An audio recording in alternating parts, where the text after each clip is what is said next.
my shorts.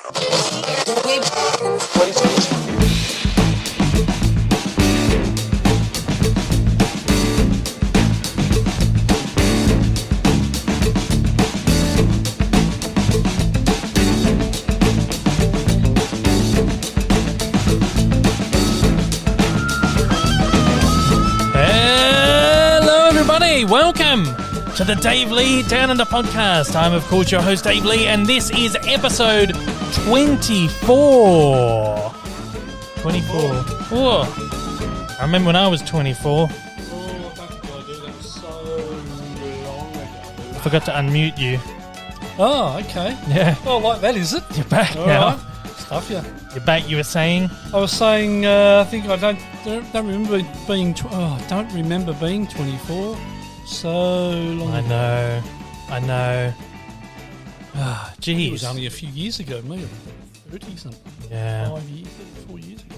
Oh, we Or just whatever it is. keep starting these shows on downers. Such a downer. Anyway, you can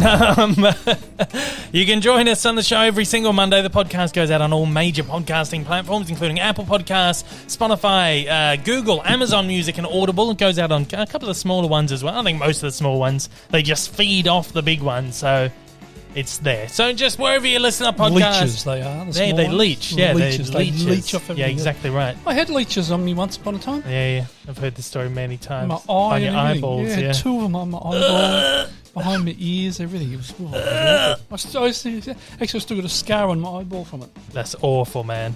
It wasn't fun. That's terrible. Anyway, Yeah. talking about being on a down. The visual element, if you want to watch it, which if you're watching on YouTube out there, you are. The visual element goes out on YouTube at the same time, but if you're a patron supporter, you can get early access to that 2 days early. On the Saturday, it goes out to patron supporters. If you want to be a patron supporter, head over to patreon.com/Dave Lee Down Under. You can find me at Dave Lee Down Under on, of course, on YouTube, Twitter, Instagram. Links down in the description of every single podcast, so you can click through. If you want to write into the show, you can shoot an email to daveleepod@gmail.com. If you have written in, I know I made a big stink a few weeks ago. I was like, no one's emailing me, no one's sending me emails. It's always a mistake saying shit. And then like a bunch of people emailed me, and I haven't had time to reply back. It's been 2 weeks. I'm sorry. I got some really lovely messages, really long ones. I have to reply back. So I will, if you are listening and I haven't replied to you, I will reply. I promise. I've been just flat out this last week. But I will. I had time to read them, but to write them, I'll do that this week. Been writing and doing other shit. I've been doing so much stuff. I'm so busy this week. Of course, if you're listening on the podcast platforms, we love reviews. If you'd like to leave a review, please do so. Only good ones. Only the good ones. Star like ratings, reviews, all that stuff. Help us get the star rating back gives up. us a complex if it gives a bad one. I know, yeah. Feel bad. Yeah. Get back up. I'm on 4.9 stars still. You'll never get back to 5 I again know, once it's you've lost very, that very sad. 0.1. That's it. Oh, we've done it. Beautiful. You went through the whole intro. Went through the whole 3 minute and 50-something second 7 seconds, whatever intro. How good's that? Of course, I'm joined once again by old mate Rick. Yep, the old bastard. Joining the show. Yep. You're in your Essendon cap today. Yeah, in the Essendon cap today. Yeah. You know why, don't you? Yeah, why's that? Why are you telling It's back. The footy's back. Crikey, man. Oh, really excited. And we got our tickets for tomorrow night. Yeah, we got our tickets. Sorry. Last Saturday's game. Last Saturday's game, yeah, we've been. We've been. I hope we won, yes. Let's No, we record don't. two versions. I'll put this one up. Yeah, we won, yeah. Woo-hoo, And then if we lose, smash the Hawks. if we lose, I'll put this version up. Oh, we got better. Well, shit. the boys are okay. They Shit. showed a bit of something. They're only Yeah. young and they're Yeah. rebuilding a team. And what do you Yeah. expect? Yeah. Of course, if you're new to the podcast, we record on a Friday, so we're a little bit delayed. We try to be as like up to date, as topical as we can, but we record on a Friday. The podcast goes out on the Monday. Sometimes you'll hear us talk about, oh yeah, when we're doing this tomorrow or something, and it's in the past. Oh, can't wait to watch this movie that comes out tomorrow, and then you're going, hang on a minute, that opened 3 days ago, sort of thing. Exactly. So yeah, we get a little bit confused sometimes, but so we've recorded this in the past, but it goes out in the future. Of course, this is the way we get it out to the patrons early on the Saturday.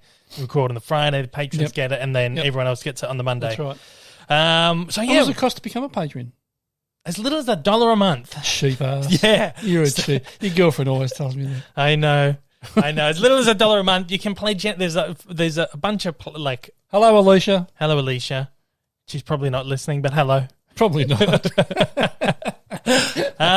What was I going to say? Oh yeah. So if you're out there, you're overseas, wherever you are, we've got a big following. Most of our listeners are from overseas.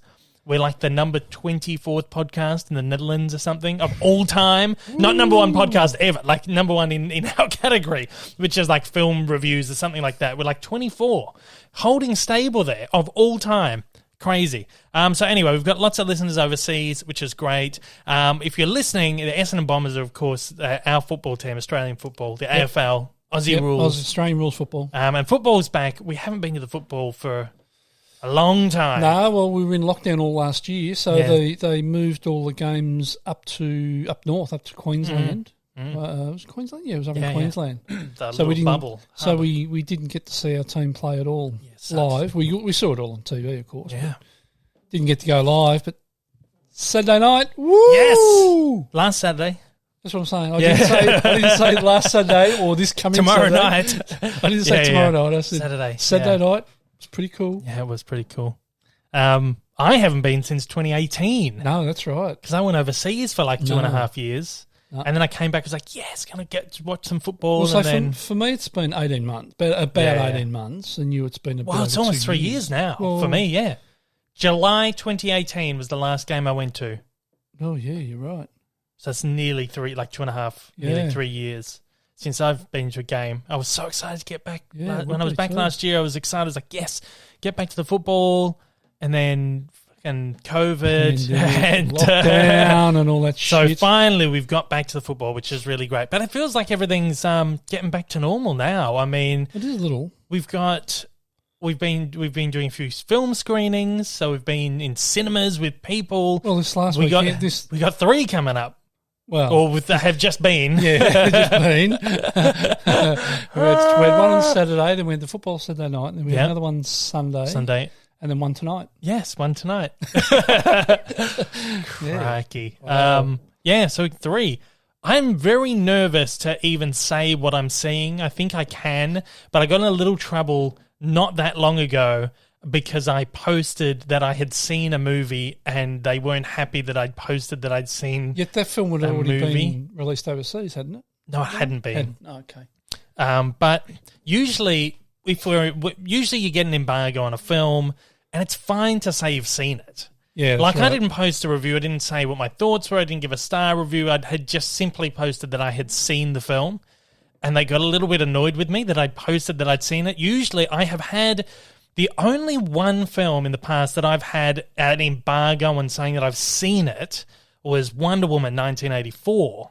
And now that was because I did the international junket, and that was like 2 weeks before anyone else got to see it. And they were like, we don't want anyone to know that people have seen the film yet. So it was like, don't even say you've seen it until we say it's okay, which turned out to be the next morning anyway.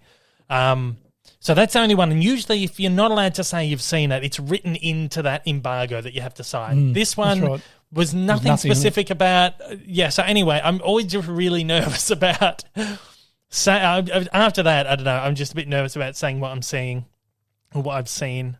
I don't know. We got 3. Well, I suppose I can say one of them is Tom and Jerry because that's been out for a month overseas. Yep. So I'm seeing Tom and Jerry this week. I have seen Tom and Jerry. Yeah. I'm seeing with tonight on Monday night. We're seeing a big one. Oh no, we would have just seen it because this goes out at 10 p.m. So we were probably just coming out of the film right now. Yeah. So I'm excited for that one. It's a big one, and then there's another one which opens here. They all open this week here. So anyway, I'm really nervous. Bit gun shy. I don't want to dig myself a hole. It's never been a problem in the past, but for some reason I just got a little touchy with this one. Been a couple of little odd ones lately, haven't there, with embargoes and like strange things. Gal Gadot thing you couldn't use. Yeah, there's been a couple of interviews. There's a couple of interviews I've done where I haven't been allowed to use the audio. I've only been allowed to do transcription, which was the Gal Gadot one I did. And then I did one for Solar Opposites, which was that Disney Plus animation. I wasn't allowed to put the video or the audio or anything out for that. There's just been some strange ones. They're changing the way they do things, which is a bit strange. And a lot of people are getting screeners now too. A lot of people are getting screeners. They're just destroying it. I don't understand. I don't want to. Don't want to get too deep into it, but I'm seeing a lot of people, like even people are like 100 subscribers, are getting big screeners that I have even struggled to get. Yeah. No, I'm not saying that I'm entitled to it or anything. No, that's right. But I feel like it's time, weird. Got 80,000. I've been on here for 5 years, 80,000, and there's a lot of things that I'm missing out on screeners for, which is okay. But then I'm seeing people with like 100 subscribers getting it, which is it's just weird the way that they are changing. I don't see the logic behind doing that. I feel like it's like a mass. They're going for like just this mass market thing. But that's not the way to go about it. No. If you know anything about marketing, that's not the way to go about it. Like and I've worked in marketing my whole life. Like I'm seeing guys with like 1, 2, 3,000 subs getting these big screeners. That's cool. I mean, that's I think when I first started getting on screener lists, a lot of them had like a stipulation, like when we're talking screenings, like in cinemas, it was usually like some of them would say you need at least 1,000 subscribers. Some would say you need 6,000. Some would say you need 10 or whatever. Yeah. There are some studios who have only just this last year actually been granted onto the media list. Right, yeah. And most of that's on the back of Rotten Tomatoes, having the accreditation there. Yeah. So, seeing people with like a couple of thousand subs is okay because that's kind of where you kind of come in. But then when I'm seeing people with like 200, 100 subscribers, I'm seeing people with like 200 subscribers doing interviews for WandaVision. God. So I don't get that. I don't get it. I don't understand. They're not going to have any reach. It's I know. not going to reach anybody. I know. They've probably got 200 subscribers and probably 15 people will watch it. Yeah. I don't get it. It's just like this mass thing. It's like give it to as many people as you can and get it out there. The problem with that is that everyone dumps their review at the same time and all the videos get crushed. Maybe that's the reason they do it. Maybe. I don't know. I see people, really well-established people who aren't even getting the kind of views that they used to get because it's so saturated now. I don't know. I didn't want to get into this. I don't want to piss off any. But it's a fact. It's one of the things that I've noticed recently, and I feel like is a really weird way of marketing things. And this is all obviously on the back of the pandemic because it's so easy for people to just give out screeners now. You don't have to invite 200 people to a screening. You can just approve screeners to, you can get one, just give it to anyone who asks. Yeah. But then I see myself, and even I've seen like a few of my friends who are on YouTube, I'm talking like hundreds of thousands of subscribers, million subscribers plus, are struggling to even get some of these big screeners as well. Yeah, I don't get so I don't understand the logic of whether it's like just throw a... And you've even had one or two of the studios tell you that, oh, sorry, we can't give you a screening because we only got a limited amount. A limited amount, which is weird. But I think it's bullshit. I think that's crazy. That's one of the things you get a lot is, we only have a limited amount we can give out. But then I see like hundreds of other people getting it. It's just not having a real good understanding of marketing. Yeah. Like if you're going to throw it out to, say you throw it out to 200 YouTubers or reviewers or whatever you want to call them, and majority of those have got 100 or 200 subscribers. It's not going to get anywhere. No. Send it out to 50. Yeah, 50 people Give who it to have 50 people who have got, 20, 30, 40, 50, 80, 100,000, 200 million subscribers, and you'll get far more reach out of it. Of course you will. And you don't, because when you start giving it to hundreds of people and they all put the review up at once, they're not getting the reach. You're not getting that reach. You're crushing the views. It's not even that. I mean, if I was to go on there and have a look and say, I want to have a look at, review for this Tom and Jerry, for argument's sake, and I just do a search and 500 reviews come up, and I'm not going to bother. Well, that's the thing. You've got a handful of people who are really well-established critics on the platform. Yeah. Talk about people like Chris Stuckman, who's like it has to be breaching 2 million subs now. Jeremy Jahns, who's been doing it about the same amount of time, he's about the same around there. Grace Randolph, you got Mr. Sunday, who's past 1 million. You know, these people are the ones that people will flock to their reviews. So they will always get views on their things because they're well established. Yeah. But then everyone else, it's like, it's always been hard to get views on reviews. But I'm finding it even harder now because of this weird mass like spread thing. So people are always going to go to the top dogs first, which is how it works. Exactly right. But then trying to get anyone else out there is really hard when you saturate the market like that. Yeah, that's right. So it's weird. I don't know. There's people like Stackman and that, they still getting huge views on reviews and stuff Yeah, like that. yeah, you look and they're fine. I mean, they're huge channels and stuff. So exactly you expect right. it. Yeah. And they've bloody earned it too. I mean, Stuckman's been on over 10 years. It'll have to be like 11, 12 years. He's been on there forever. So he's, so all those guys who have been on there for a long time and, rightly so, they get the views. People will flock there first. But then what this saturation of the market does affect is the other people below in that sort of second. Yeah, that's right. The reaches is weird. Anyway, I don't want to sound like I'm. But that's interesting. It's just it's just a weird thing to see the way they're changing the way they're doing it. Yeah, and I as I said, I've worked in advertising for 35 years or 37 years or whatever it's been. Yeah, and have a fairly good understanding of advertising and marketing and all that sort of stuff. After that amount of time you'd want to, yeah. And I just don't see the logic behind it's so doing weird. it that way. And the only thing I can imagine is that they're trying to crush it and trying to stop people, Yeah, trying to leech off their backs, I suppose. I don't know. I don't know. I don't know. There's probably some other logic to it, but I can't see it. I just think it's like just give it to as many people and we'll get it out there. I don't think there's any malice on it on the behalf of the studios. No, I don't think so at all. I think it's just like in their perspective, it's let's give it to as many people as we can, but they're not understanding the surface level impact that actually does on the reach of the thing. Anyway, like I said, I don't do a lot of reviews because they don't perform well for me. I turn down a lot because I feel like they're not right for my channel. I'll do the big ones that I get. I'll miss out on a lot, and that's fine. I mean, I've always got stuff to keep me ticking and whatever. And if I want to review something and I review it a little later, that's fine. So I'm not really complaining about like missing out on stuff or whatever. But I just think it's such a weird marketing strategy that I'm seeing coming up recently. I don't know. It's a little odd, I think. I don't know. But they've obviously got some logic behind it, but well, again, it's this COVID thing has just made it more accessible for them to be able to just give out screeners instead of inviting a certain amount of people to screenings. So I don't know. Anyway, this is just a weird thing. I wasn't going to talk about that, but we've gone on about that for 15 minutes. Oh, well, talking about this tay was really creaky today. Yeah, isn't it? Really? If you can hear, you can probably hear it. It's been real creaky this morning. I don't know what's going on. Talking about need to do a bit of work on it and stabilise the legs. Yeah. Talking about stuff we've been watching. Really, not a lot.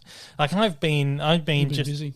I've been busy on my Superman. I've been busy too. You've been busy. Yeah. You've been working. I've been doing my Superman Evolution all week. I was waking up at like 6:30, like getting up at 6:45 and working from like 7:30 till 8 on this Superman Evolution, just trying to get that out there. So I haven't really watched anything.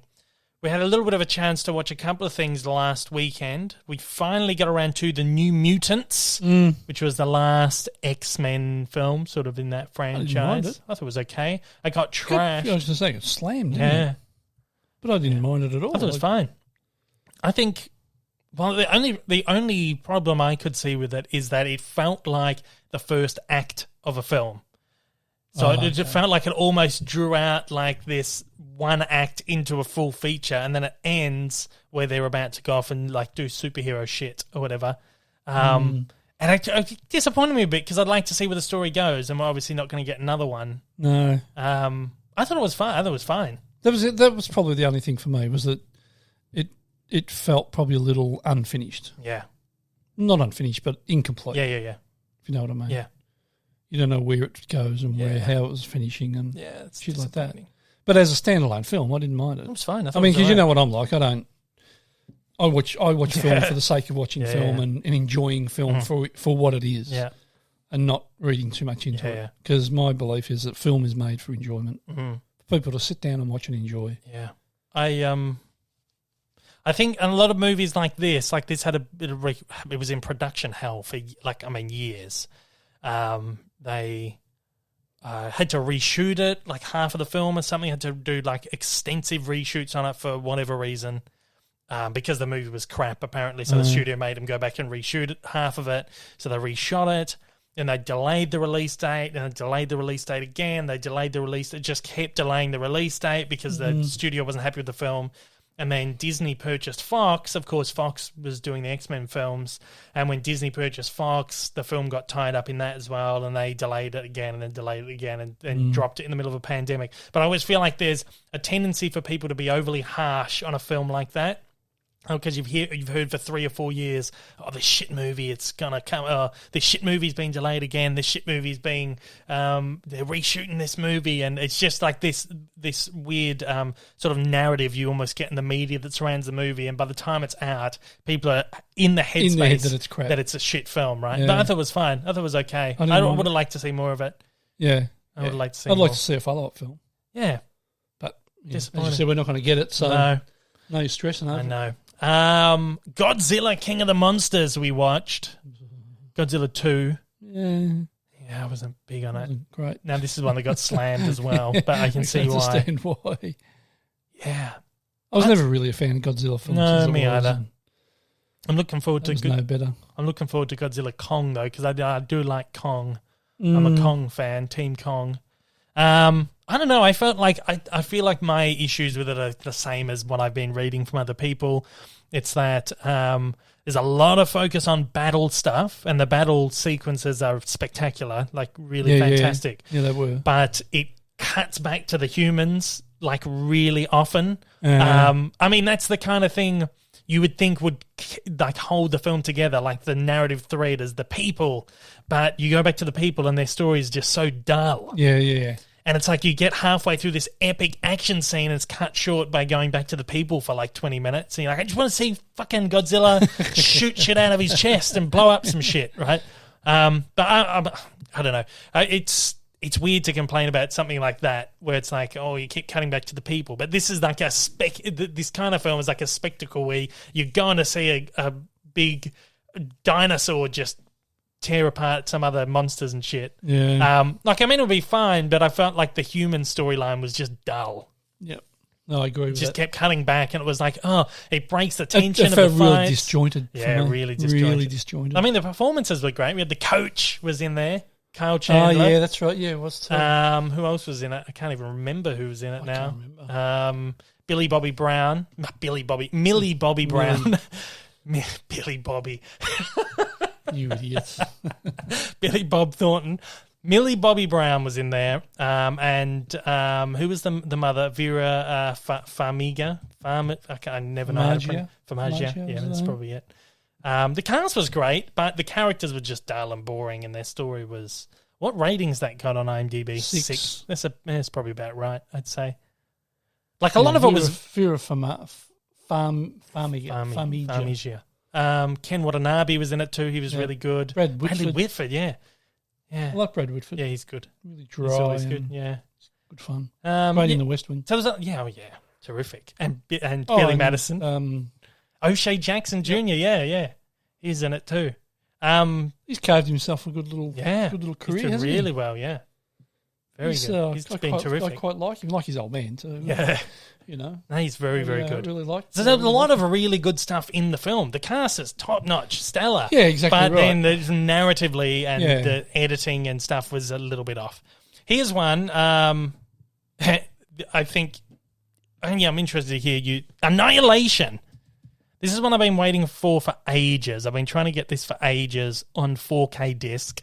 Finally got it on Amazon through the global store for $20. I thought, I'm not going to get any cheaper than that, so I'll pull the trigger. This one had Natalie Portman, what's his name? Oscar Isaac, Tessa Thompson, Jennifer Jason Leigh, and a whole bunch of other people. Mizuno. Yep. So Benedict Wong as well was in there too. So really good cast. What did you think about this one? Didn't like it. You didn't like this one? Not much. No, it's all that bit too fantasy and yeah. a little bit odd for me. Mm. I don't know. I don't know how to explain it, but I just didn't. I mean, it was okay. Visuals were good. Yeah. But just the whole concept for me just fell flat. Yeah. What about you?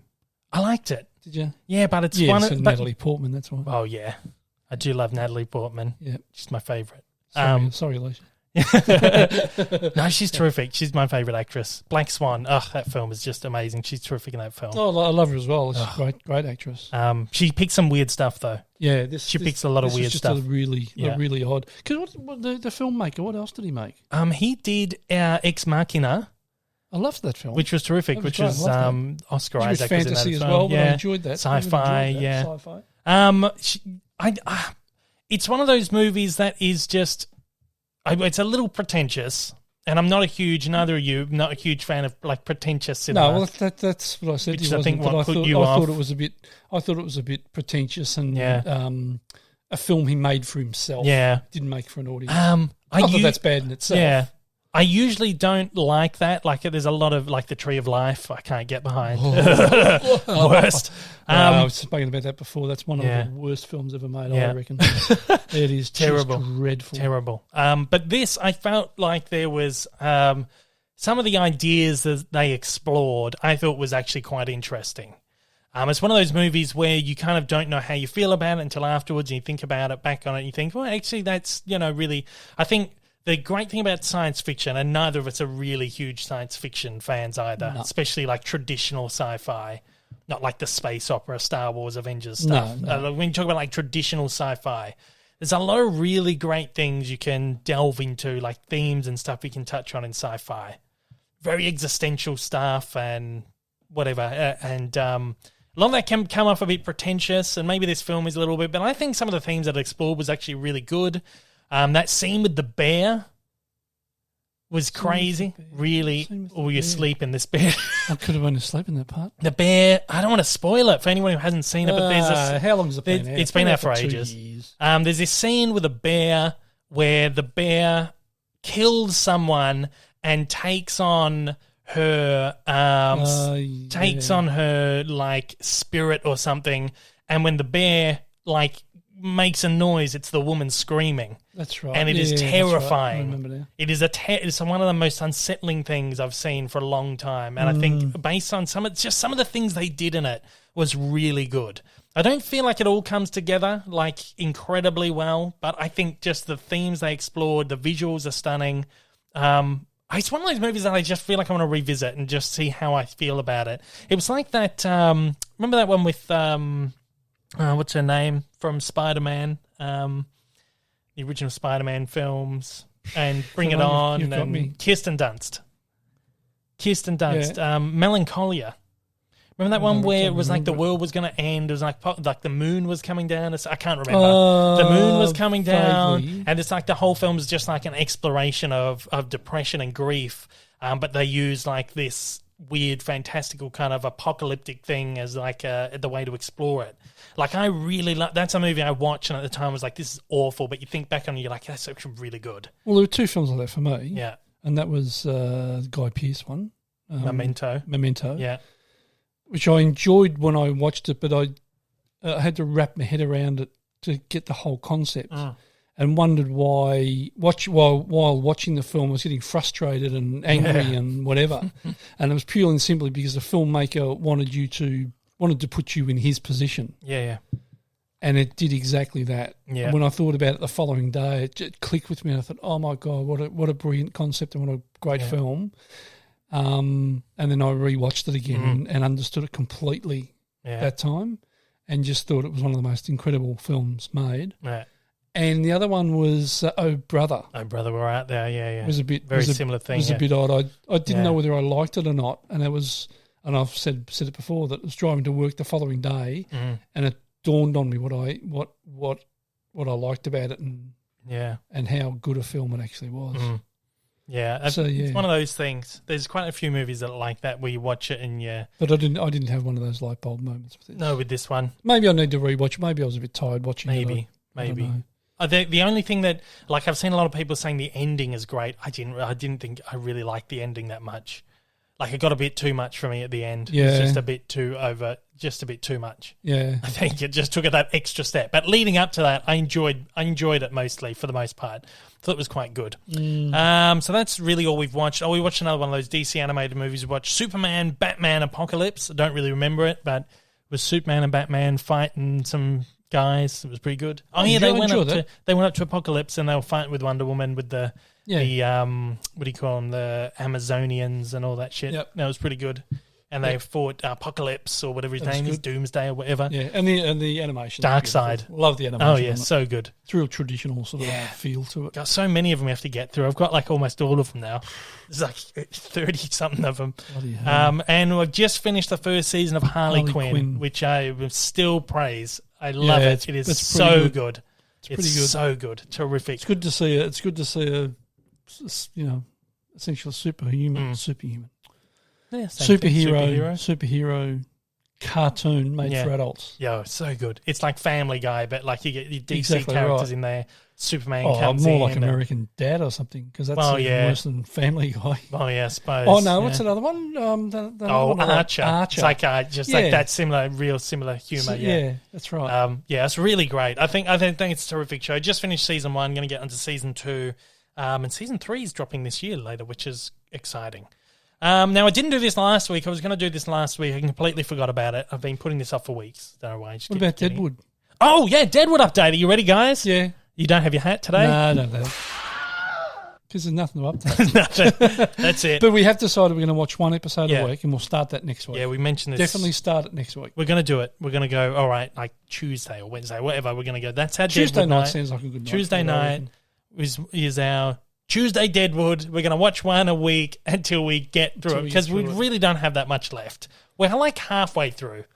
More than halfway through. More than halfway through the second season. So I think we're about episode 8. There was like I'm sure there was only like 2 or 3 episodes left. So was there 10 or 12 maybe? Something like that. And then we got to do the last season and then the film. Yeah.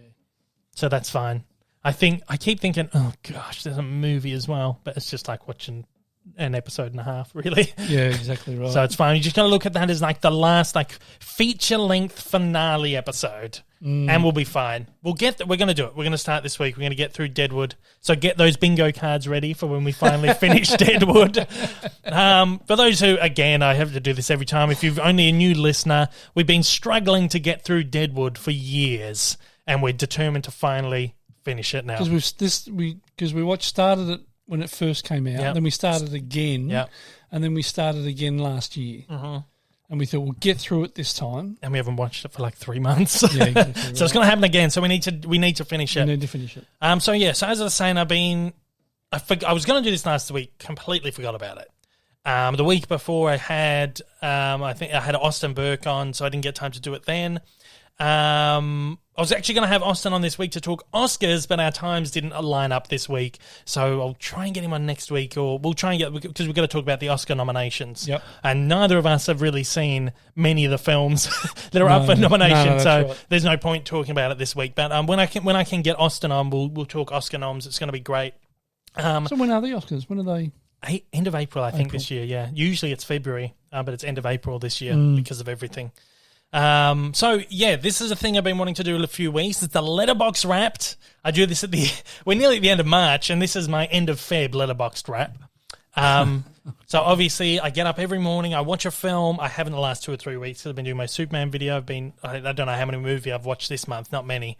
But February was a slow month as well. So basically I will watch a movie in the morning, because I've got a stack of like hundreds of films out there that I need to get through.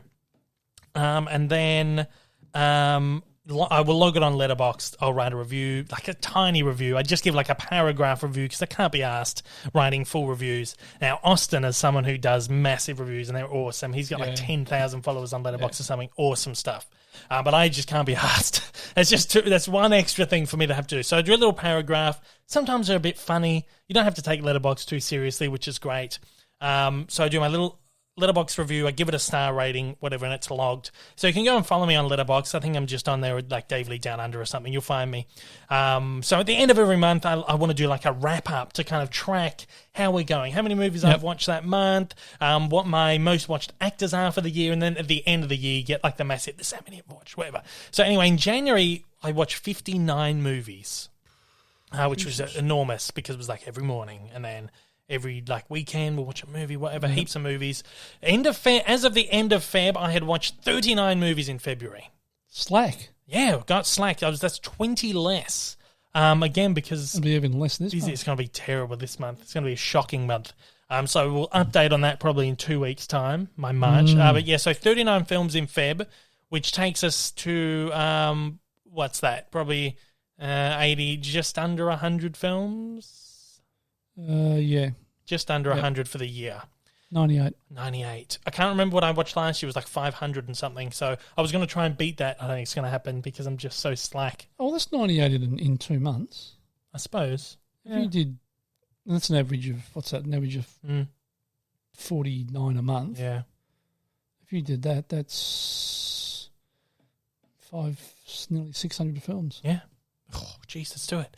Okay, actors. My most watched actor. Who do you reckon my most watched actor for? So this is not just last month. When I'm talking about most watched actors, it breaks it down by how many, like over the year. So you can break down by month how many films you've watched in a month, but the actors are broken down by like accumulatively over the year. So at the end of the year, we'll have like that ultimate champion of how many movies we've watched. Who's my number one?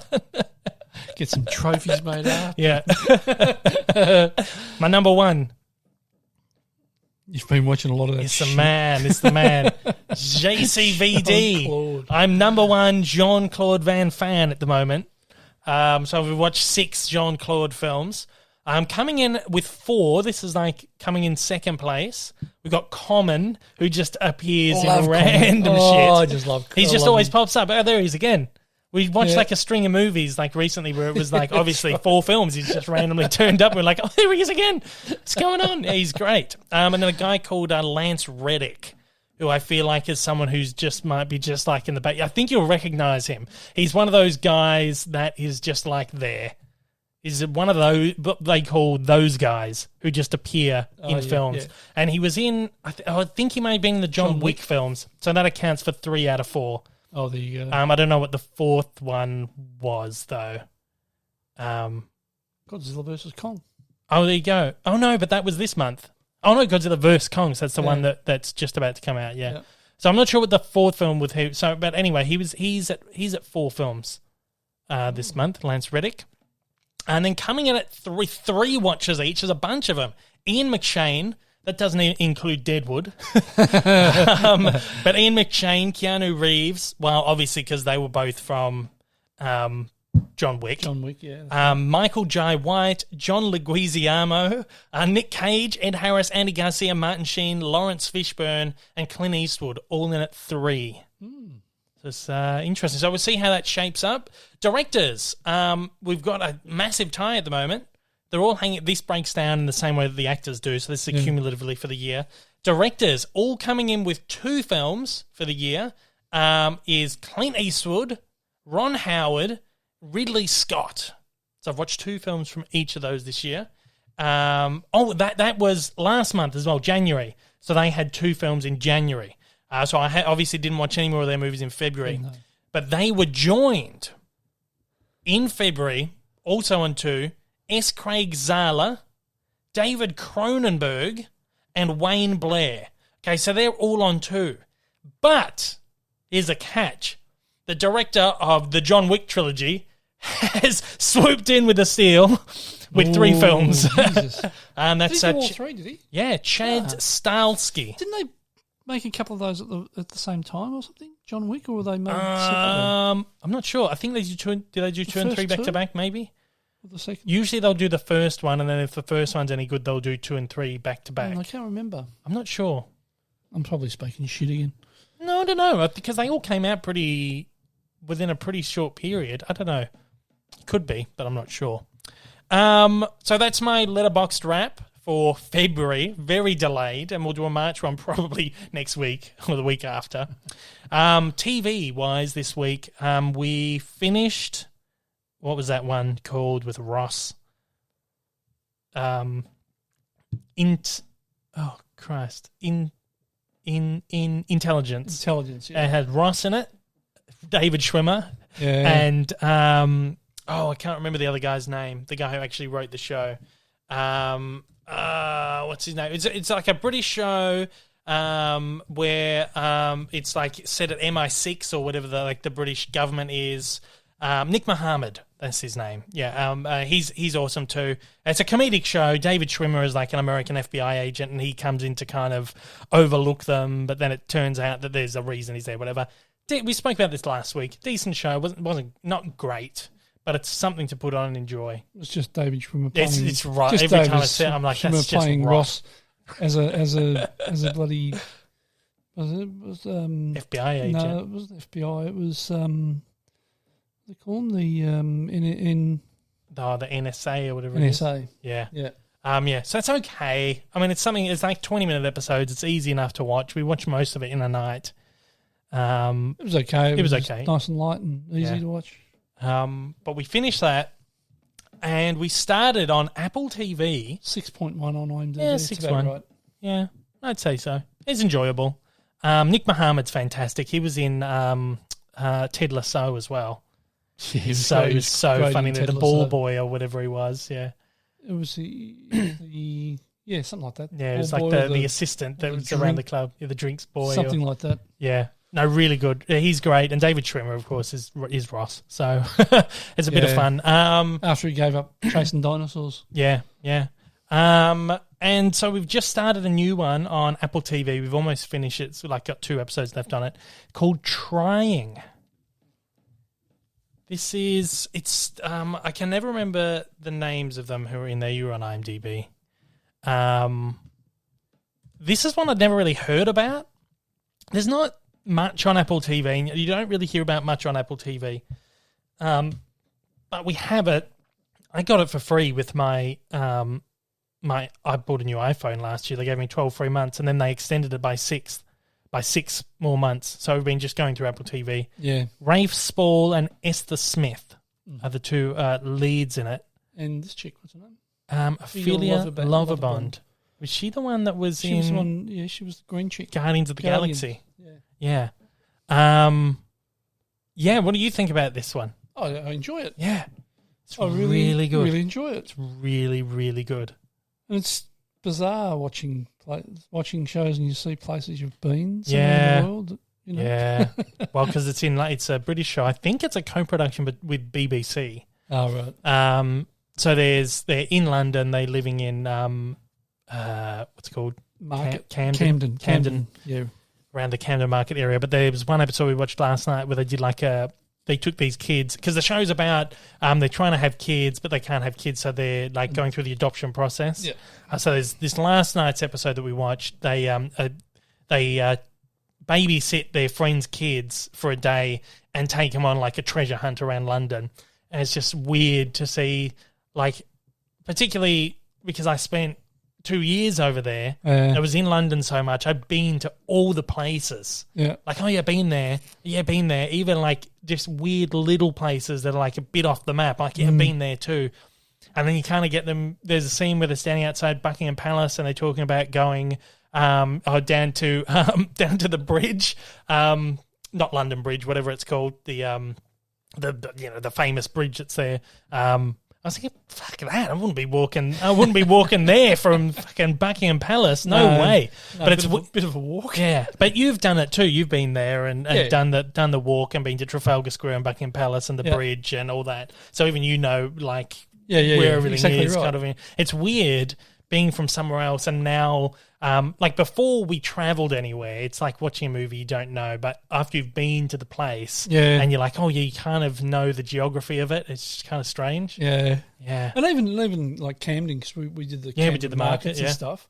And of course, it's, famous, it's got the lock and all that sort of stuff there as well. And just to see that again, you think, oh, geez, I do remember it. Yeah. And it's a bit bizarre. And everybody's the same probably. And you probably people come from overseas, come over here, and then they watch something that was made here and think, oh shit, I've been there. Yeah. Ooh. Yeah. But it's a very good show. It's obviously a comedy, like a dramedy sort of thing. Very good. Yeah. The two leads are great. He's great. He hasn't really done much. Oh, he's been in heaps of stuff, but he's like side characters. I've never really seen anything where he's like the lead. But he's very good. He is good. He's very good, and so is she as well. They're both really, really good. Sort of reminiscent of a couple of older British shows. Yeah, it feels like a real traditional sort of British. I won't even say like TV show, but like a British rom-com sort of thing.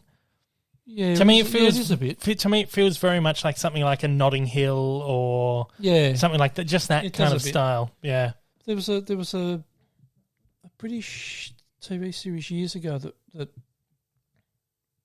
your mother and I watched. I can't remember the name of it. Cold Feet. That went for years. Yeah. Yeah, Cold Feet. Yeah. It was very reminiscent of that. Yeah, I feel like. And I think if you liked Cold Feet, you'd like this as well. Yeah, I feel like it. Yeah, I got to watch that. It was a really good show. I think towards the end it got a bit naff. Years. I'm sure it went for like 11 seasons. It went for a long time. No, I think it was only about 6 or something. No, it went for ages. I think it was one of those shows where they come back and they do a special every now and then, or they do like a new season or something. It went forever. I'm sure they only did one recently, actually. 2018, yeah.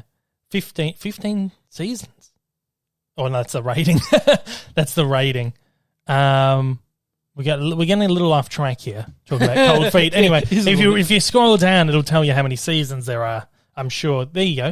Nine seasons. So there's probably like 6 or 7 original, and then they did a couple of 2017, 2018, 2019. So they've come back and maybe it's one of those shows they've rebooted, rather, where they reboot the show. Anyway, did they use the same actors? Or I don't know. I think so. Yeah, I think so. Anyway, it's reminiscent of something like that. Oh, yeah, I'd highly recommend it. Like, it's something I've never heard of. You don't hear about stuff on Apple, but there's some real gems on there.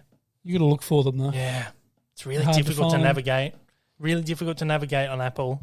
And you go, I would like to watch this, and pay. They're going to fix their interface up. Yeah, for sure. Can't find anything. No, and then when you want to watch something, you got to pay for it because it's all linked. Because it's weird because you've got Apple TV, which is where you buy stuff. It's like buying digital stuff. Then you've got Apple TV Plus, which is all their originals, but the interface merges everything together. Yeah, and it's so annoying. Amazon does that as well, which is annoying. Anyway, 50 minutes in, we're going to get to some news. There's not a lot this week, but we thought we'd do like a superhero-themed show, even though 50 minutes of this hasn't been about superheroes. Because we've got 2 big superhero things have just come out, the Snyder Cut and Falcon and the Winter Soldier, both of which we haven't watched, but we're going to celebrate them. Actually, by the time this goes out, we will have seen Falcon and the Winter Soldier, the first ep of that one, because that goes out at the time that we're recording this. We'll see that tonight. Oh, will we? Yeah. It starts tonight. Yeah. Oh, shit, forgot about that. Yeah, it's exciting. It was fantastic too, wasn't it? Yeah, it was great. It was it started good. Friday night. Yeah, it was fantastic. It was great, so good. That's another one of those things that hundreds of people got screeners for. Yeah. You're just seeing reviews getting absolutely just crushed because so many people got them. But my first watch was on Friday night, will be tonight. Was Friday night. Yep. Yeah. So I'm looking forward to that. That looks really great. Of course, the Snyder Cut Justice League has just come out as well. Finding it hard to find time to sit and watch a 4-hour cut of a film that we weren't too flash hot on to begin with. No. Most people are saying it's great. A lot of Snyder fans, the DCEU fans, are saying it's fantastic. It's a masterpiece. It's the best thing. It's so great. And then you've got other people who are like, it's good. It's better than the cut we had. It's not a masterpiece, though. So I'm keen to see it and look at it through just my own perspective eventually and get to it. I don't know. I think they're going to part it up into like 4 or 5 parts and drop it on there like a mini-series as well if you can't be bothered sitting for 4 hours. That seems like a long, drawn-out way to do it, though. So I'd rather probably just sit and just do the 4 hours. Session. Get rid of it. But it looks okay. I'm keen to see it because I'm a big supporter of an artist getting to see through their vision.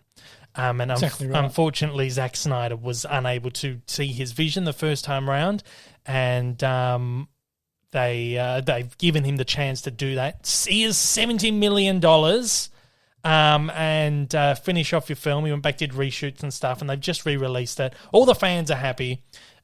Say what you will about the internet campaign that led to this becoming a possibility. I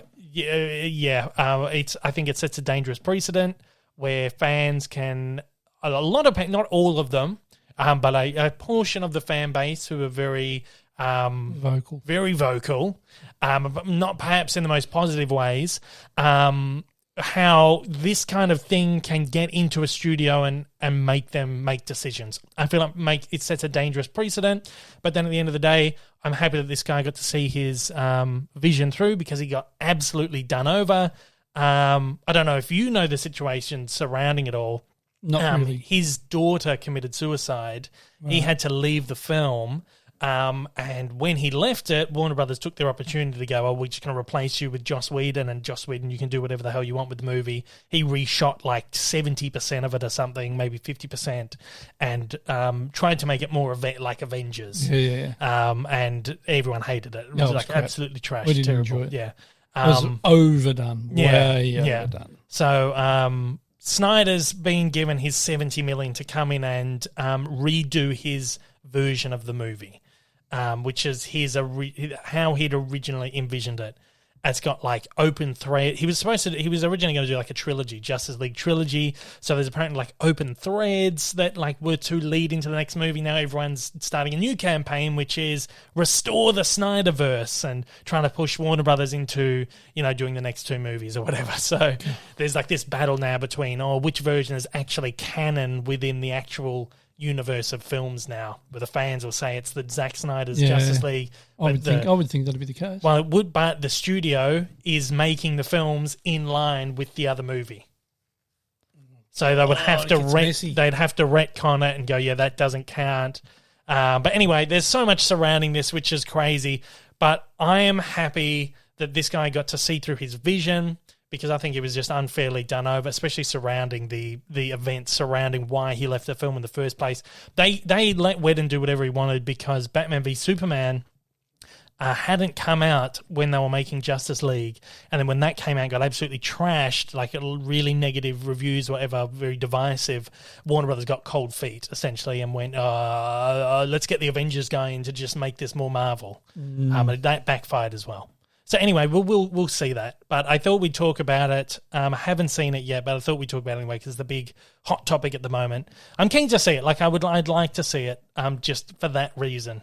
I'd almost have to go back and watch the other. I want to watch that. I want to see what the difference is. Some people are saying like the difference is like night and day. Like it's so different. Other people are like, it's not really that different. A lot of the characters get a lot more screen time, get a lot more story, narrative, whatever. Apparently. And then, like, some of the scenes are obviously very different, the ones that were reshot. Henry Cavill doesn't have that horrible CGI on his face. I forgot about that. That was dreadful. Yeah, because that was a result of the reshoots. Because when they went back to do the reshoots, he had the big mustache. Yeah, that's right. Because he was doing Mission Impossible. Yeah. And that Warner Brothers, everyone knows this, but I think it's so funny. Warner Brothers offered Paramount their services to do the CGI work to put the mustache on him in Mission Impossible. They were like, no, really? Get fucked. So they had to do the CGI work and take the mustache off. It was dreadful. Oh, and it was awful. They didn't have enough time to do it, which is apparently why it was so dodgy. Because they had like a very small amount of time. They had to do it before the film went out there. So that was bad. Yeah, so bad. So apparently that's not in this new version of the movie. You've got like a proper... It's almost like watching, CGI from 30 years ago. Yeah, it was that bad. Terrible. It was terrible. Terrible. So anyway, looking forward to seeing that. Looking forward to seeing Falcon and the Winter Soldier, which, if you're listening on the day that this goes out, we've watched, and I'm sure we loved. We've got a lot of surprising, lots of superhero news came through this week. Did you hear this one? Avatar has dethroned Avengers again. Because you know how Avatar was number one and Avengers was number Overtook one. It. And now Avatar had this surprise re-release in China for some reason. last week, and it managed to push it back into top spot. Bloody hell. So Endgame was sitting at $2.798 billion, and this little push for Avatar in China has got Avatar to 2.76. Oh, no, it was on 2.76. Endgame is on 2.798, and it's just rocketed past 2.8 Avatar. So Avatar's just taken over by like 0.002. Yeah. Which is a matter of like a couple of $2 million. $2 million. It's going to be a hot potato now because you just know they're going to re-release Avengers Endgame at some point for some reason. God. And then they're going to re-release Avatar again when Avatar 2 comes out. And they're going to go back and forth. And you're going to have, Avengers has taken over again. Avatar's taken over again. The funny thing is they're both Disney properties now. So it's just like essentially Disney like patting itself on the back at this point. Franchise against franchise, isn't it? Exactly right. I feel like they probably did this on purpose because they thought if we just open it up, in China just for a very small window, we'll get that up over Avengers Endgame so that when we put out Avatar 2, the sequel to the highest grossing film of all time. It's very smart marketing. They've sat there, they've done the numbers, they've gone, we only need to make like $4 million. That's easy. And China box office at the moment's really good. Yeah. That's all kind of back to normal there at the moment. So they've gone, let's just open it in China. We'll definitely get like heaps of people going to it and just knock it that extra couple of $1 million. And then when they do like Avengers 5, they'll go, let's get Endgame back out there. But there's a new Avatar. Is there Avatar 2 being made? He's made 4. He made 4. He's doing 4.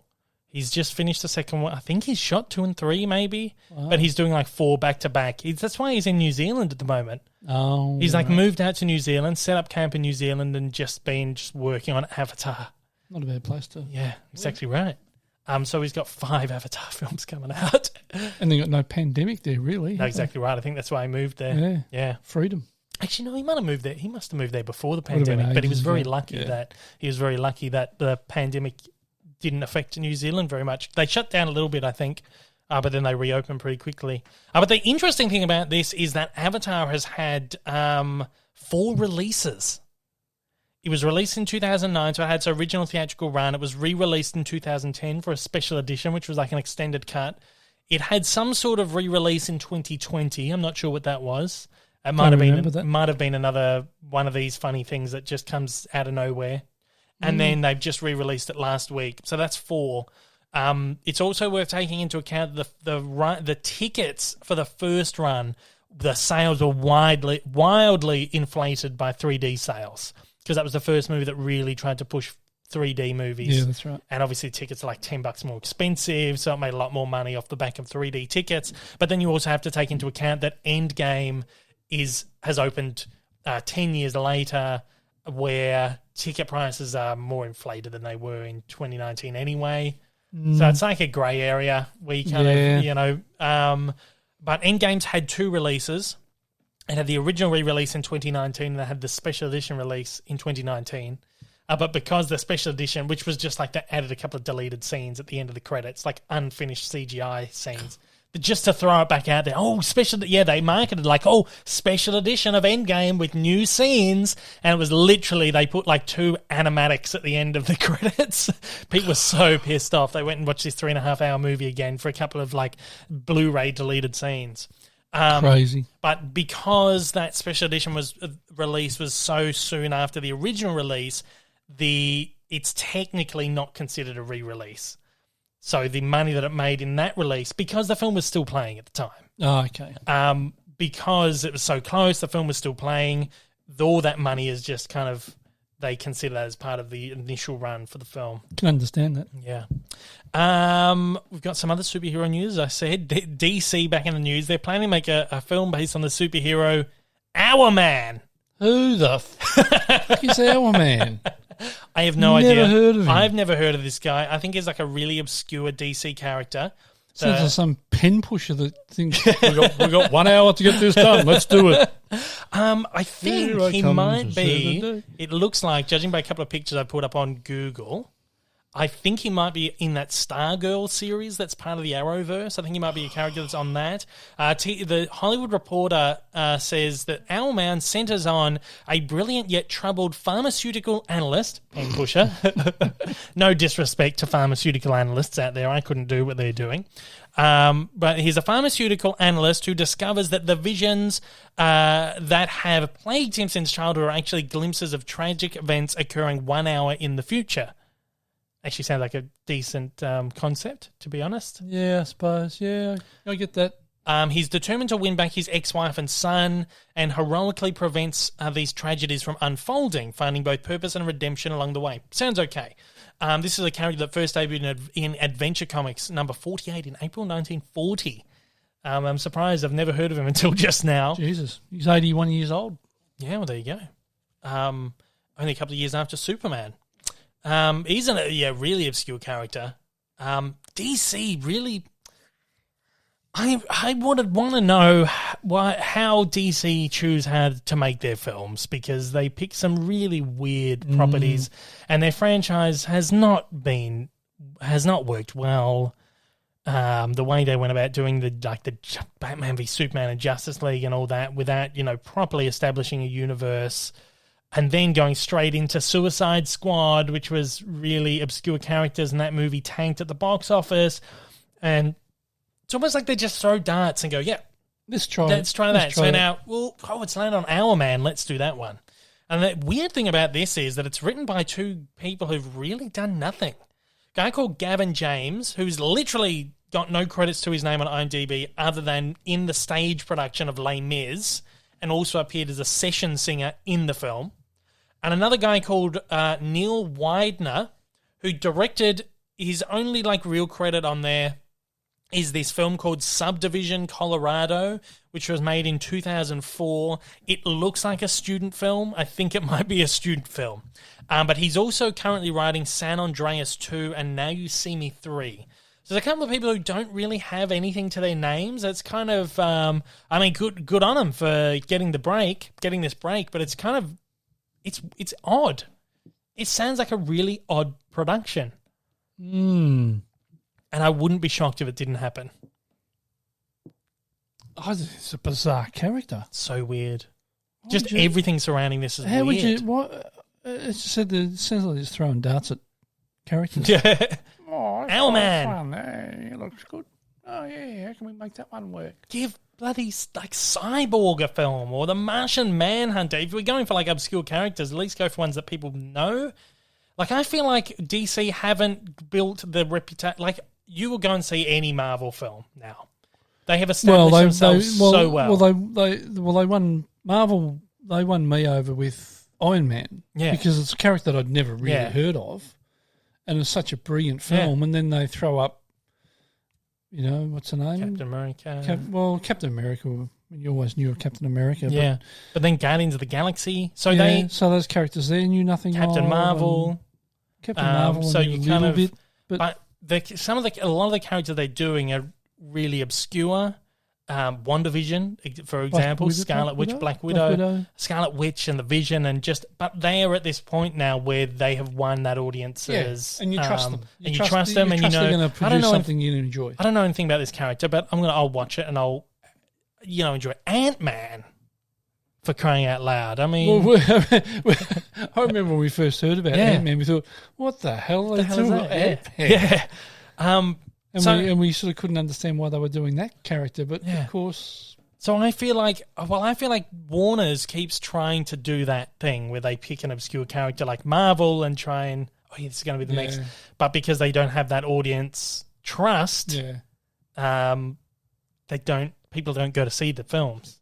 Characters are just crap anyway. I agree. Actually, outside of Wonder Woman, Batman, Superman, there's not a lot of other not a huge amount DC of them. characters I really like. I don't really like any of the DC villains I've found, other than Batman's Rogues Gallery, like the Penguin and the Riddler and the Joker, and you got Lex Luthor. Oh, Lex Luthor is great. Like Doomsday, Darkseid, they're all pretty cool.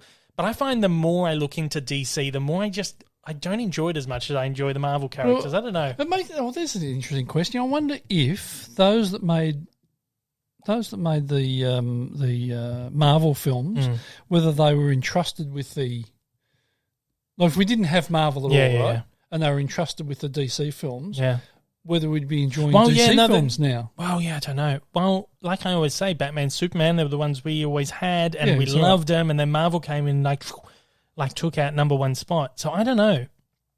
Yeah, it's weird. If they had come along and built the universe and built the characters and gave them backstories, I think they would have been great. I think it would have been fantastic. DC has a wealth of great stories. I mean, Batman, some of the Batman graphic novels like The Killing Joke and The Long Halloween, and Frank Miller did one called, the guy that wrote Sin City, he did one called The Dark Knight Rise, or it might just be called The Dark Knight, not The Dark Knight Rises, that was the Christopher Nolan film, The Dark Knight Returns. Terrific, great artwork and stuff. But it's just really great, and most of these really great comic arcs are adapted into animation, and as we've seen, really well. Yeah, that's right. And their animated films are great, but when it comes to their live action stuff, they struggle, which is strange. So I don't know. Maybe they should give it to the people that are doing the... Yeah, exactly right. The comic. Yeah, because they're terrific. Oh, the comic. The cartoons, animated films. Talking DC... The Batman, which is the new film, directed by Matt Reeves, who did the last Planet of the Apes, or did a couple of the Planet of the Apes. I think he did. He's doing the Batman. They've just finished production finally. Woo! This is the one that's been plagued by COVID. Yeah, as I say, it kept getting shut down. Yeah, Robert Pattinson as Bruce Wayne, Batman. I think it'll be good. I think it'll be terrific. What did we watch with him in recently? I can't remember. Tenet. Oh, Tenet. Yeah, he was really good in that. Yep. This is someone you just got to give him a go. He's done some great stuff. Planet of the Apes, Dawn of the Planet of the Apes, War for the Planet of the Apes. I don't think he did the first one. Cloverfield. Oh yeah, he did 10 Cloverfield Lane. What's he direct? Did he direct that? Because that's produced. Dawn, Planet of the Apes, Cloverfield. Yeah, Cloverfield. Conviction. So he's really great. He does really great films. So I'm really looking forward to this. It looks really good. So that's Rat Production. It was originally supposed to release June this year, but now it's coming out March 2020, which is a year from now. God, just keeps getting put back. Yeah. Another one that's been put back, this is on the Marvel side of things, though, Venom. Let There Be Carnage. Oh, God. Venom 2. Yeah, jeez. That's been moved to September 17 this year from June 25th. This has been delayed like 3 times now. Sony, who is behind the film, has said the move will allow filmmakers to complete post-production as well as provide some distance from Universal's late June tentpole No Time to Die, the next installment of the James Bond franchise. But that's not opening till September. Maybe I'm getting confused. Maybe that quote was, because they've moved it from June to September, but Bond has been delayed to September, which is when they've pushed Venom. Oh. So I don't get that. It's got films competing against each other. That's interesting. I don't know, maybe I've done my research wrong. But Bond, I'm sure, is out late September in the UK and then opens October in America. So maybe that's what they're trying to avoid. That kind of clash with the, I don't know. But they do call it the June tentpole, No Time to Die. It's not coming out in June anymore. I don't know. That's confused me. Black Widow. Another Marvel one that's been delayed over a year now. Yep. We've been talking about it. What's going to happen with it? Is it going to go to Disney Plus? Is it going to go to theaters? They're adamant that it's going to theaters. The big thing has been, are they going to do the Disney Plus Premier Access, which is what they did with Ryan the Last Dragon? From what I understand, that didn't do too well, though, apparently. Really? I don't know. Yeah, apparently Ryan's not done well at the box office. Or, yeah, but I don't know if I can... I don't know, because Disney never really release the figures on their streaming stuff. But from what I've heard, it didn't perform that well. I'm not sure. But I feel like that'll probably be the way they go with Black Widow. I feel like more people will be willing to dump $30 on Black Widow than Raya and the Last Dragon. I feel, maybe. I don't know. It's interesting. Yeah, maybe. But Bob Chapek, who is the CEO of Disney at the moment. Yep. He's just taken over Bob Iger's role. Old Bob has left. He's leaving Disney at the end of this year. So Bob's leaving and Bob's moved in. Yep. So they only had to change half the nameplate on the vest. Yeah. Scrub it off. Just little, what do you call it? Little White black, out. With some white out and a Black marker. Sharpie, that's right. So Bob Chapek appeared on Bloomberg Television, said that the release pattern will be a last-minute decision. And I said this a few weeks ago, remember, because we've had the Disney release schedule came out, and I said they're pushing it, they're leaving it real late to decide what's going to happen, which is why I said I don't think the movie's going to get delayed again, because they're really pushing it. So Bob Chapek was, I didn't see the interview, but I'm assuming he was kind of asked about how they're deciding to release their films. He says, our situation and our conditions changed. Just a few weeks ago, theaters in New York and LA weren't even open. Now all of a sudden they're open, so we're waiting to see how prospective theatregoers respond to those reopenings, which is what we've been saying all along, essentially. We're going to remain flexible. We'll make the call probably at the last minute in terms of how these films come to market, whether it's Black Widow or any other title. We love the theatrical window. We think it's important for building our franchises. At the same time, we don't think it's the only way to do it. We'll see what happens over the next couple of months. So much is changing. It's such a dynamic environment. Really hard to predict what's going to happen with consumer behaviour in the next month as it comes to re-emergence back into the world of normal. We'll be watching the call carefully and make the call when we have to. God. So it could be like a week before. Disney Plus, Black Widow. It's just crazy. It's moving, the way this is happening now. Moving the chains, isn't it? Yeah, but it's like they can do that now. They have the streaming service. They just press the button and send the movie out. Yeah. You know, you don't have to do all... Wouldn't be surprised to see this go cinema and... I think it will, and Disney Plus day and date. Yeah, but I mean, that's the same with movies going to cinemas now. They just send the file. Like I had a screening... I was supposed to go to a screening late last year where the file didn't get to the cinema in time for the screening to actually happen. So it's just these days you just press a button, go, there you go, you've got it in the cinema, you've got it at home now. You don't have to send out the big clunky film reels and stuff. That's right. So, it'll be interesting to see what happens with that one. I think we went to a screening a while ago where you basically, just before they started the film, the computer screen came up on the... Oh, yeah. Remember that? I forget what film that was. I can't remember what that was. So they obviously downloaded it to a laptop and just playing it off the laptop. Yeah, it's insane how it happens now. It's bizarre. Yeah, I remember that. Yeah. I thought they would have at least sent a 4K or a Blu-ray or something. Well, I think most of them probably are, but if they're playing it off I don't know, It's weird. playing a file, Yeah. High def file. Crazy. Yeah.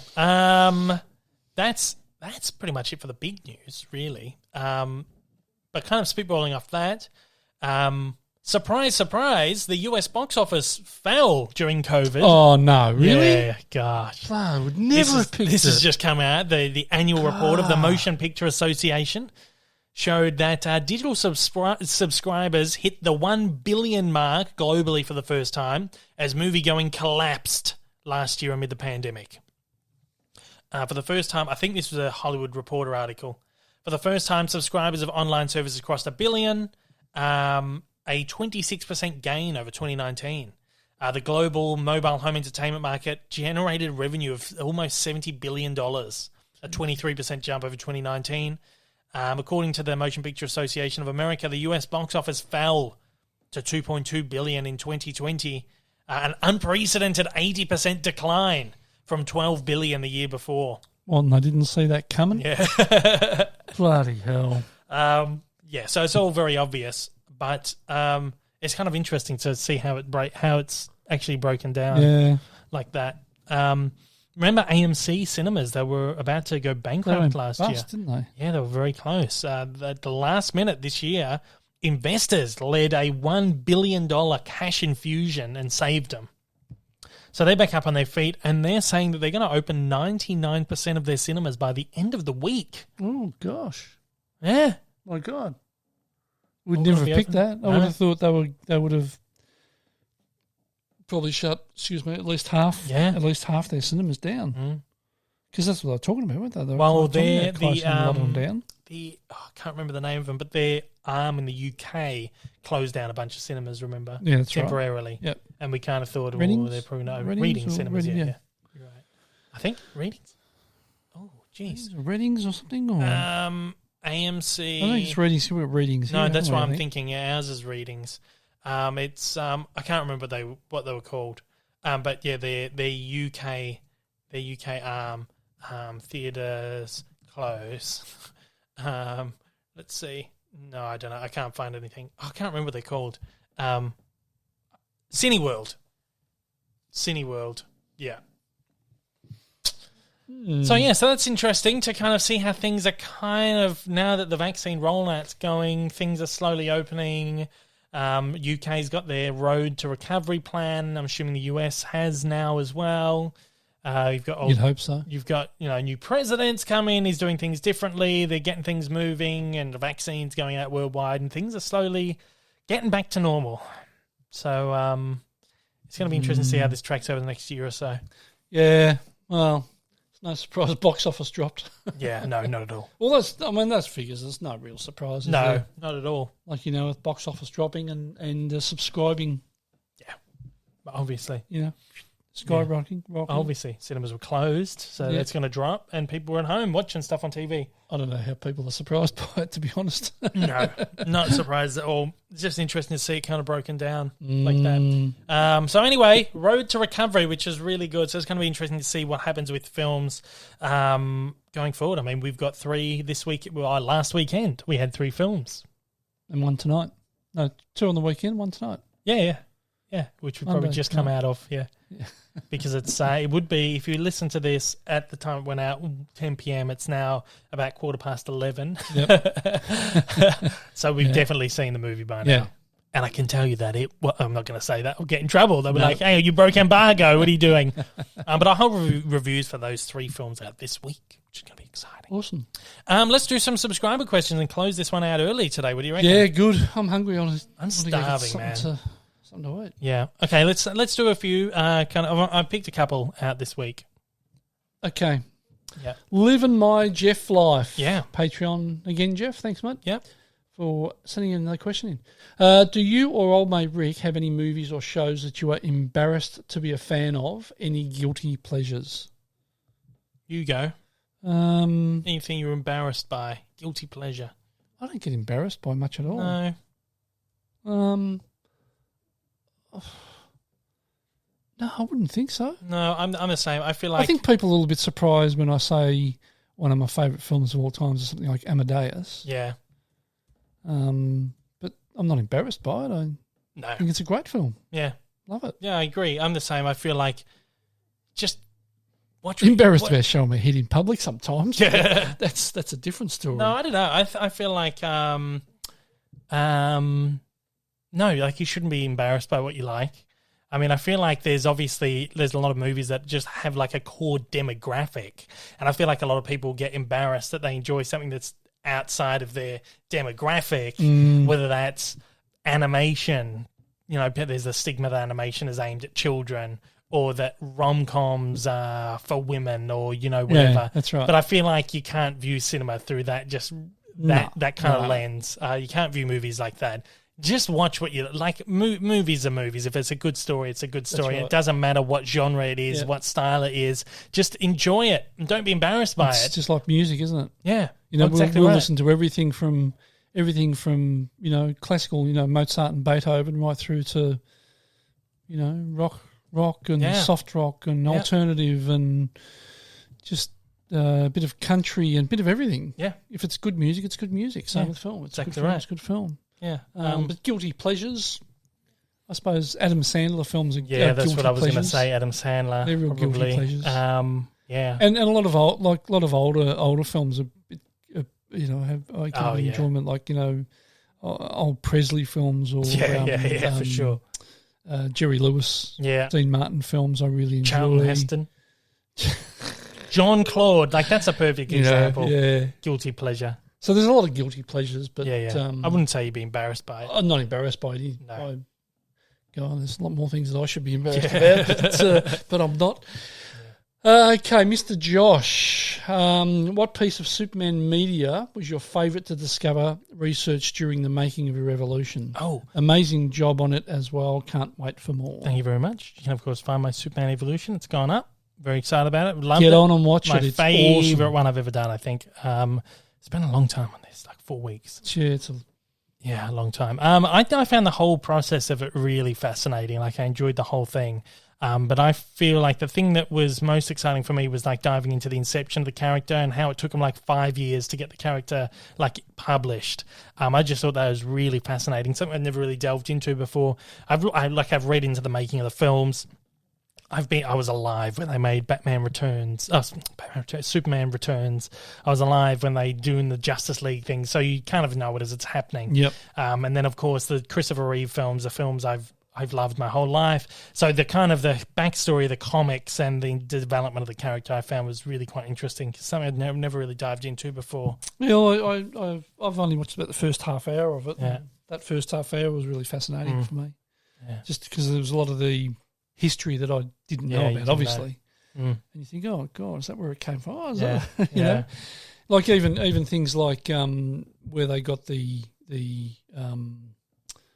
basically the styling for Clark Kent. Yeah. And where they developed that from and where they developed the look of Superman himself, you know, the chiseled jaw of one person and all that sort of stuff. That was really quite fascinating. And the chest emblem they took from athletics that's costumes right. at the time, like crazy. And like in the little little pants. His little underpants outside his pants. Crazy. Yeah, it was pretty cool. Yeah, so that was really fascinating for me.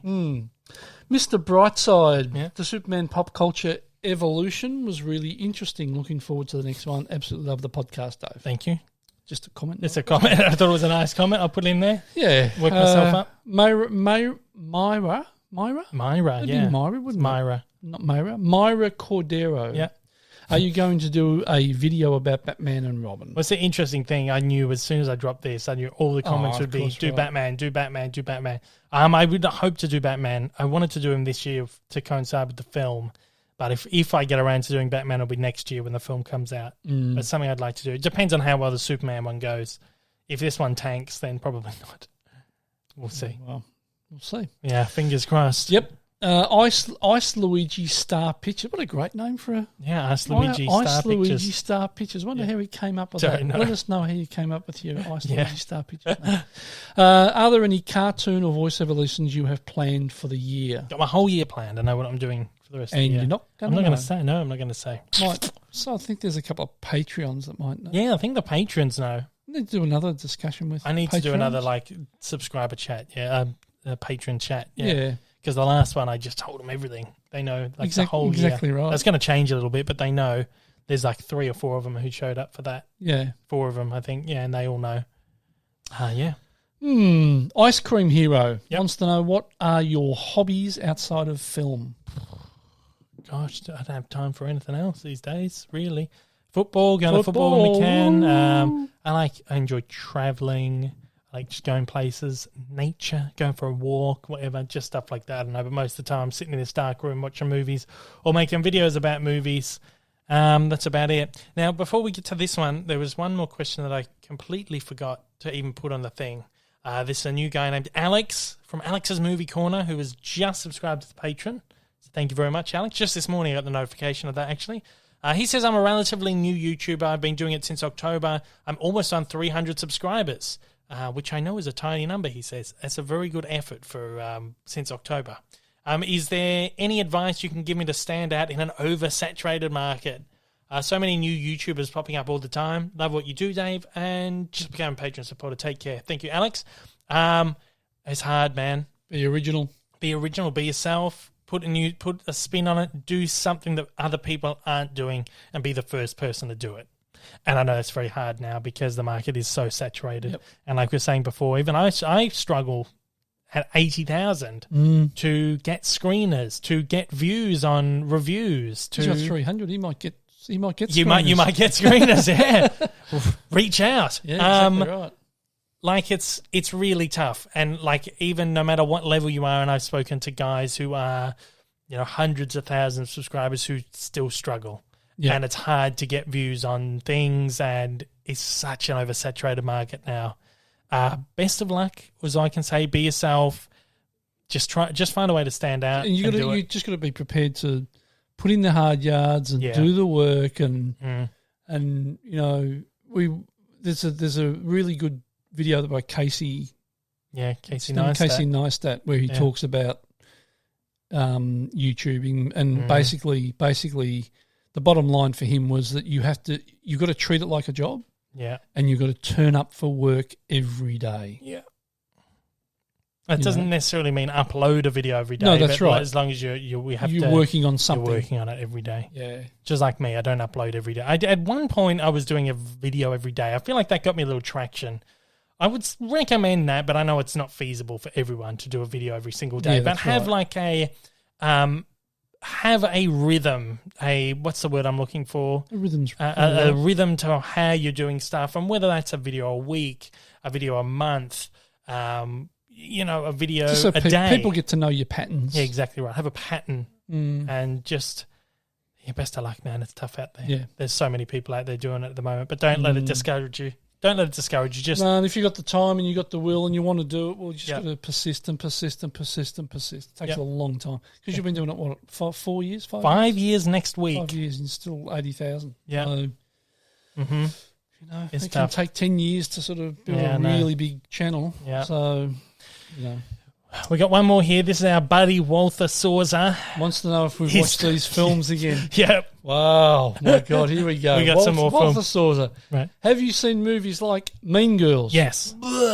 What? Awful. What? No. Well, you haven't even watched it. I have seen it. When did you watch it? I turned it off. Great film. Really good not movie. for me. I love that. I'm sure you haven't seen that. Midnight Run? Yes.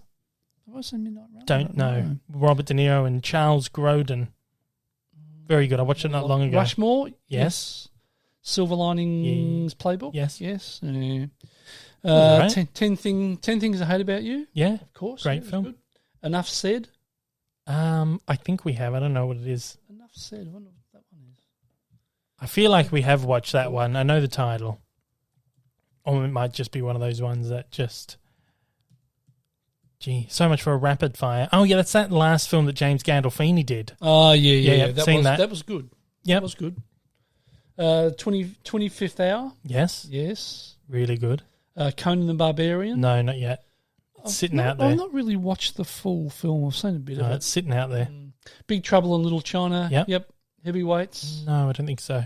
No, I've got that on Blu-ray. I haven't watched it. Ben Stiller. Cool Hand Luke? Absolutely. It's up there on the wall. Yep, exactly right. Dog Day Afternoon? Yes. Yes. Superbad? Yeah, a million times. Great Escape? Yeah. Yes. Goonies? Yes. Yep. Doctor Strangelove? Yep. Butch Cassidy? Yeah, one of my absolutely. A favourite million films. times. All Dogs Go to Heaven? Yeah, for a long time ago. I was a kid. Did I say? I don't know. Maybe. Don't know. Boys in the Hood? Yep. Donnie Brasco? Yep. White Men Can't Jump? Yeah. Blues Brothers? Absolutely, a million times. Yeah. My favourite movies of all time. Best films. Tommy Boy? I think so, a long time ago. Any Monty Python film? Of course. All of them. Many times. Your favourites. Watching them. I grew up watching so did them. I. Monty Python and the Holy Grail. I? Do you know the Holy Grail, its original title was? Yeah, I do know this, but I can't remember. It was called It's. No, you're thinking of the show, Flying Circus. Oh, Flying Circus, yeah, not Holy Grail. Yeah. Sorry, Flying Circus, yeah. It was originally called It's. Yeah.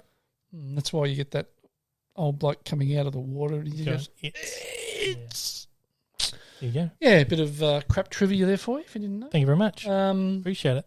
I think that's it. And at the end of his comment, Monty Python, he's just got always look on the bright side. Got a few emojis there as well. Thanks, Walter, for another selection of films. I'm sure we'll hear from him again next week. That's always a bit of fun. How's that? An hour and a half show. Beautiful. Always like it when lunch now. I'm so hungry.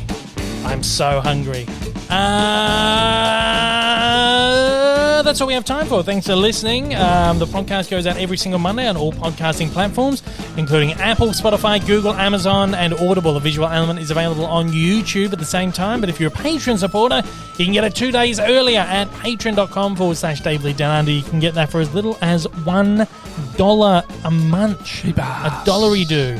That's one old cheap. dollary-do. Actually, I shouldn't say a dollary-do because that would be an Australian dollar, and I think it's in US dollars. Oh, okay. So it's one Yankee dollar. pound, one Yankee dollar.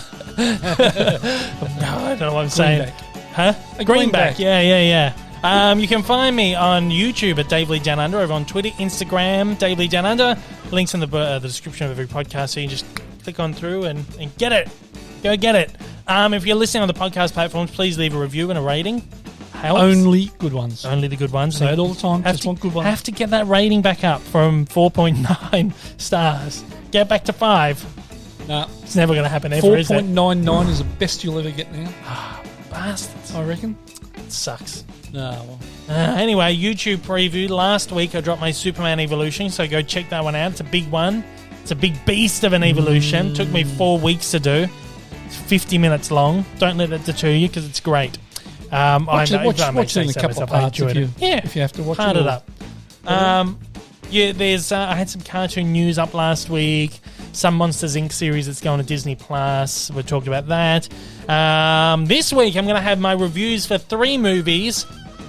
Again, I don't know if I'm allowed to say I've seen them. I'm sure I am, but Tom and Jerry's one of them. I'm finally going to get my Tom and Jerry review out there, and then a couple of other movies. One that's a movie that's opening here in Australia before anywhere else in the world, which is exciting. It's opening in the US and the UK later in the year, which is why I'm a little bit nervous to say whether I'm seeing it or not. And then another one's a big film, a big movie, which you're going to see, very big. Big scary film? Could be scary, yeah. I don't know. Have we seen it? By this point, we will have seen it. So, was it scary? Oh, for kiddies, For maybe. kiddies, yeah, it's a little bit scary. Also, I'm going to have my review for Mighty Ducks Game Changers, which is the upcoming Disney Plus series based on the Mighty Ducks with Emilio Estevez. I haven't seen him in anything. No, he hasn't really done anything, so I'm excited for this. I'll check that out this week and get my review up as well. So there's a bunch of reviews this week. Other than that, I'm taking it easy because I'm just so tired. Big couple of weeks. Big couple of weeks. That's it. Thanks, old mate Rick, for joining me once again. Thanks for having me, Dave. And thank you out there for watching and listening. Thanks whatever. for watching, listening, all that sort of stuff. And those in the parts of the world where the pandemic still got you, stay safe, stay happy. Take it easy. Stay home if you have to, whatever. And for those in countries like Australia where it's all open, just continue to do the right thing. Do the right thing. Don't social distance, all that sort of stuff. So don't. Got to stay safe. We don't want to go back into another no. lockdown. No way. Oh, the world. This city could not handle another one. No, it would be devastating. All right, thanks, guys. See you in the Thank next you. one. Take it See you easy. guys.